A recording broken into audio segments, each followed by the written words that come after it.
In this tutorial, we're going to look at strings in Java. So earlier in the course, we printed the hello world message on the terminal.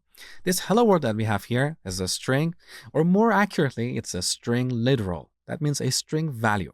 Now let's extract this from here and store it in a string variable. So cut. Just before this line, we type string. Now look, this string class is defined in java.lang package. What is interesting is that we don't have an import statement to import this package or import this class because this package is automatically imported. So we can use any classes that are defined in this package. Now let's declare a variable called message.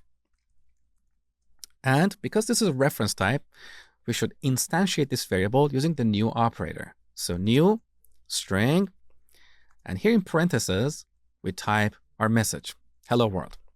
However, here we have this little warning. Take a look. New string is redundant because in Java, there is a shorter way to initialize string variables. Let me show you. So instead of using the new operator, we simply set this to our string literal. Now on the surface, this looks like a primitive type because we are not using the new operator, but this is just a shorthand to initialize a string variable. Strings are reference types in Java. But because we use them often, there is a short way to create them. So now let's pass message to the printline method and run our program. We get the exact same result as before. Beautiful. Now let's look at a few interesting things that we can do with strings.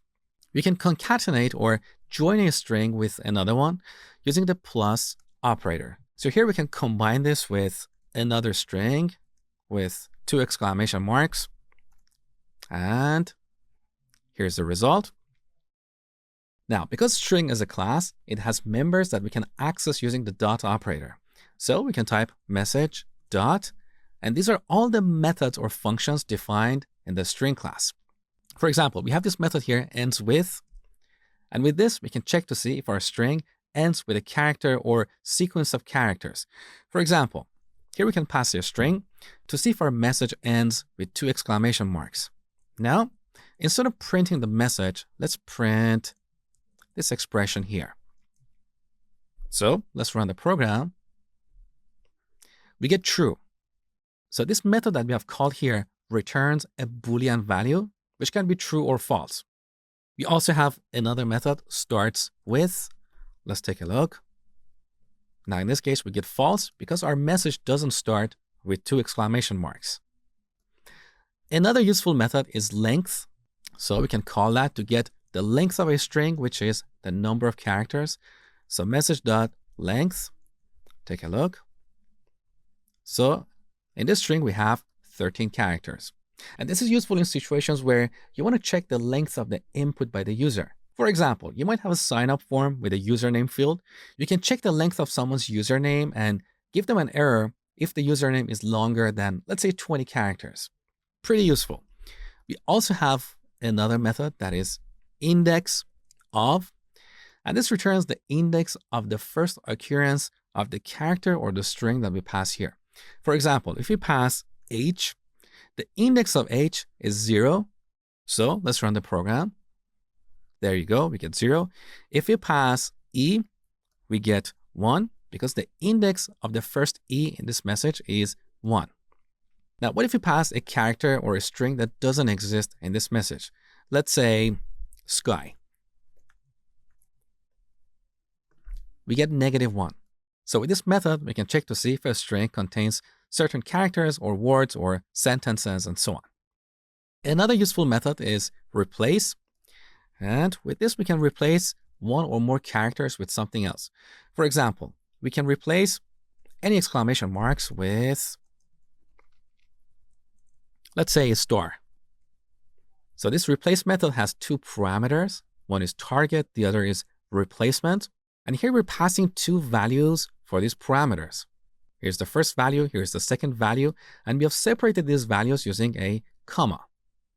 Now in programming terms, we refer to these values as arguments. A lot of programmers don't know the difference between parameters and arguments.